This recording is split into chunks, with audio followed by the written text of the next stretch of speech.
Gubernur Aceh Nova Iriansyah mengharapkan agar Kamar Dagang dan Industri Aceh bisa mengembalikan kebangkitan ekonomi daerah ini sebagaimana pernah terjadi pada masa kejayaan Kerajaan Aceh tempo dulu.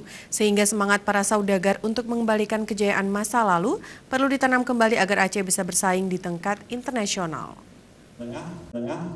Industrinya kecil tapi badannya besar. Demikian harapan itu disampaikan Nova Iriansyah ketika berpidato pada acara pembukaan musyawarah Provinsi keempat Kamar Dagang dan Industri Aceh di Anjung Monmata Selasa malam. Hadir pada pembukaan Musprov 4 Kadin Aceh tadi malam, Wakil Ketua Umum Bidang Organisasi Keanggotaan dan Pemberdayaan Daerah Kadin Indonesia, Anindya N. Bakri, dan sejumlah Wakil Ketua Kadin Indonesia lainnya, serta beberapa Ketua Kadin Provinsi lainnya di Indonesia, juga para pengurus Kadin Kabupaten Kota di Aceh, para pengusaha, pejabat provinsi dan kabupaten kota di Provinsi Aceh. Berbicara di hadapan para pengusaha, Nova Iriansyah mengatakan, Aceh pernah menjadi salah satu poros ekonomi dunia yang dengan kekuatan ekonominya dan kebudayaannya telah menjadikan Aceh sebagai salah satu kerajaan terhebat di dunia pada masanya.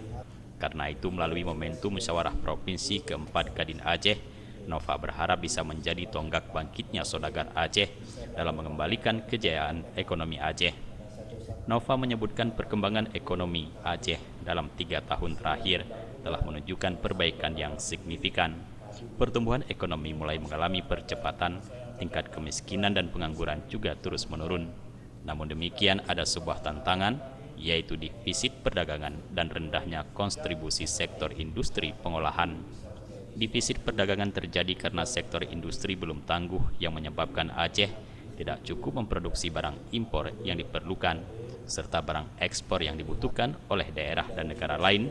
Karena itu, kehadiran dunia usaha diharapkan menjadi instrumental, terutama pada perdagangan dan industri. Jufrizal dan Faisal, Aceh TV.